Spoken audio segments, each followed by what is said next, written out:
Good morning again. We say that every week, but it's in heartfelt sincerity that you are here in God's house, and let us absorb all that God can reveal to us as our mission and our personal goals for our individual journey. We're going to talk about the message that comes to us out of the Gospel of Luke, the 4th chapter, the 14th through the 21st verses. And I've entitled my message for this morning, Is God Speaking Through You? It is a question we must not only ask ourselves, but I think we need to answer as well. Let's go ahead and look at the text. It's entitled, Jesus Rejected at Nazareth. Jesus returned to Galilee in the power of the Spirit, and news about him spread through the whole countryside. He was teaching in their synagogues, and everyone praised him. He went to Nazareth, where he had been brought up. And on the Sabbath day, he went into the synagogue, as was his custom. He stood up to read, and the scroll of the prophet Isaiah was handed to him. Unrolling it, he found the place where it is written, "The Spirit of the Lord is on me, because he has anointed me to proclaim the good news to the poor. He has sent me to proclaim the freedom for the prisoners and recover the sight of the blind, and to set the oppressed free, to proclaim the year of the Lord's favor." Then he rolled up the scroll, gave it back to the attendant, and sat down. Now the eyes of everyone in the synagogue were fastened on him, and he began by saying to them, "Today, this scripture is fulfilled in your hearing." It is the word of God for the people of God. Thanks be to God. Thanks be to God. So let's kind of catch up. Last Sunday we talked about the miracle of turning the water into wine, right? It's where Jesus went into Cana to attend a wedding. And we decided that that was the turning point for Jesus' life, to change from ordinary citizen into the gospel giver of the faith. And I'm reminded of the different ways in my own life where I have witnessed others sharing the gospel in their very own special way, their own special calling. And at first that came to me was this thought that before ministry, when Candy and I and the kids lived in Clearwater, we would frequent on our way back and forth to the mainland from Clearwater, where we lived, that there was a man that would stand on a soapbox, a box, on the corner of a shopping plaza. He was a big, burly, full bearded black man with a cape and a hat, and in one hand he carried this huge Bible. And he would stand there every day and preach the good news and warn of eternity without being a child of God. My thoughts shifted to others who would take it on a different call than many I had seen.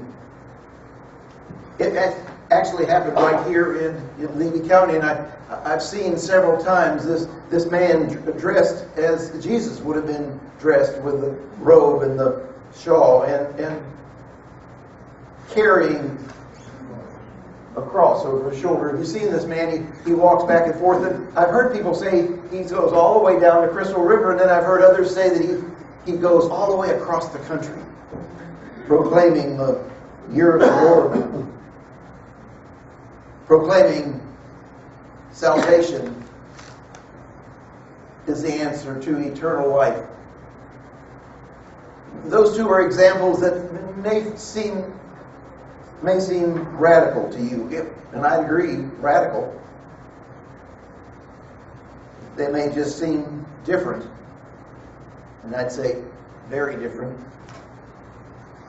So my question for you this morning is, what if you were in their presence and they proclaimed that God appointed them to bring the good news to the world. What would you say if they told you that God sent them as the Messiah? What would you think if that person said that he was God incarnate, Son of God, the Christ? And what would it be like if you had known this person since he was a child in your community?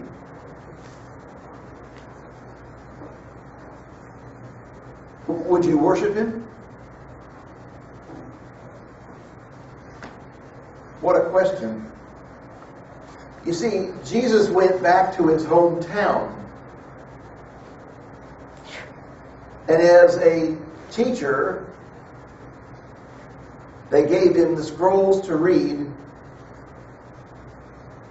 And he shared Isaiah's words. But at the end he said, in your hearing this morning, these prophecies are fulfilled. It's really important, it's really central to our teaching to understand why Jesus took so long with the disciples. Because we live in an era where feelings and interpersonal relationships are high on the agenda. And it is wise to reflect on why Jesus spent all the time that he did training the disciples. One of the fundamental biblical assumptions is that human cultures have tended to distort the reality in the past. And so it is that our minds need this renewing, this reshaping, so that our feelings and our reactions will be more like what God desires from us.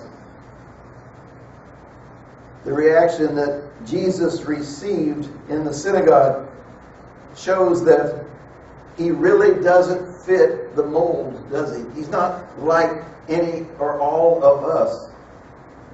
Our expectations are different when we see someone in the flesh stand before us and share the gospel. And Jesus stood before them in that moment as God incarnate, God in flesh. And it was just too much for them to understand. In their mind's eye, they were seeing Jesus as the son of Joseph the carpenter. And to add to that, that they, in their understanding of who God is and in the training that they had all received as children, that Israel had been waiting more than 1,000 years for God to send his Messiah, the anointed one. And they knew that when this happened, this person would be a descendant of King David. He would observe Jewish law. He would become a righteous judge, but most of all, he would be a great and mighty military leader.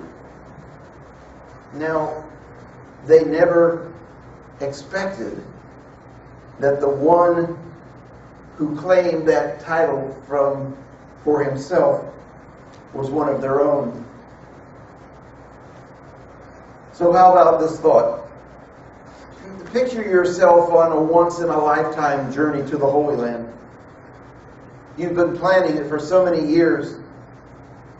Now bring this experience that we're reading about in the Gospel of Luke, where Jesus is in the synagogue, and blend those together to make it real for us.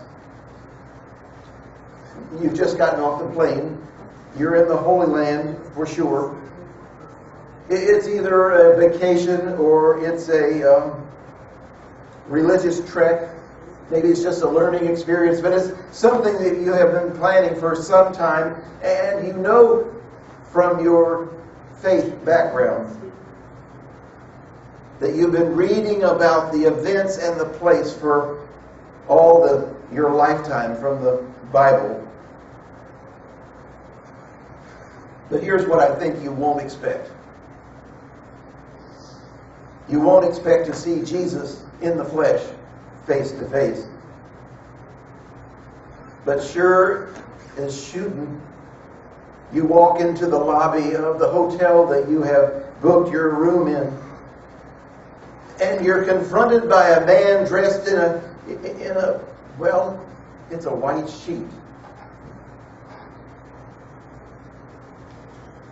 And he speaks to you intently in plain and pure English. But he tells you that he is the Messiah. That you must repent because redemption is at hand. You see, this is not necessarily a unique situation in the Holy Land. The city is filled with historic sites, sacred sites. The ancient streets where King David walked, Isaiah walked, Mary and Joseph, even Jesus himself walked. The Apostle Paul was there, and a host of all the biblical characters that we know of. They were all there, and they all walked those same streets. But there's something in this that translates for a few people into this delusionary behavior. Now you see, it doesn't affect the people that live there all the time. They know the place. They've been there. And it doesn't affect most of the people on a pilgrimage or a holiday. Because you see, millions of people visit the Holy Land. But each year there's some 50 to 100 people that their visit turns into something else. It's kind of a form of madness where they become or they believe that they are one of the biblical characters reincarnated. A new prophet on a special task. Even Jesus Christ returned. And they go into the city with their own proclamations, often in this field of confusion in their mind.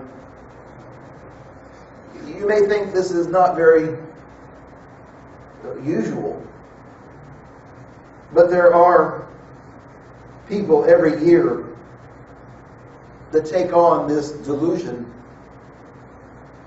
So many that they've named it the Jerusalem Syndrome.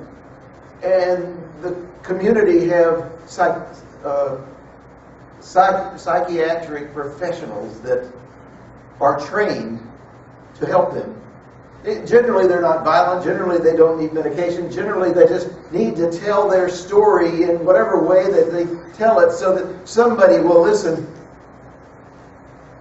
And usually, to get them on their way home, cures them from their disorder.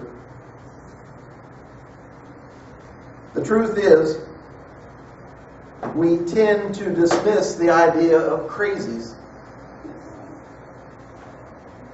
But again, the question is the same as the title. Is God speaking through you? We're not talking about being one of the 50 to 100 delusionals in Israel, in the city of Jerusalem. We're talking about how do you share the gospel to your friends and your family and the community around you. Because when they are involved, it tends to shape our ministry. And sometimes when others are radical, sometimes when others are different, we just tend to dismiss them as mild lunatics, but lovable, but still lunatics, for sure. So how does the church communicate the good news, the gospel, in the 21st century? Here's a thought.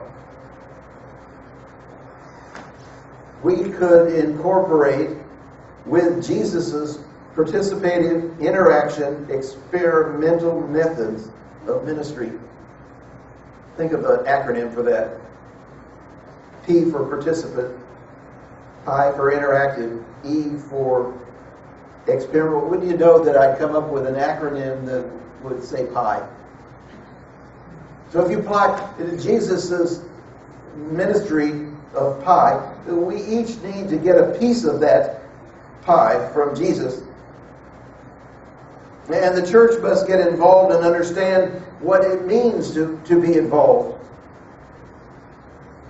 And it means moving from representation to participation.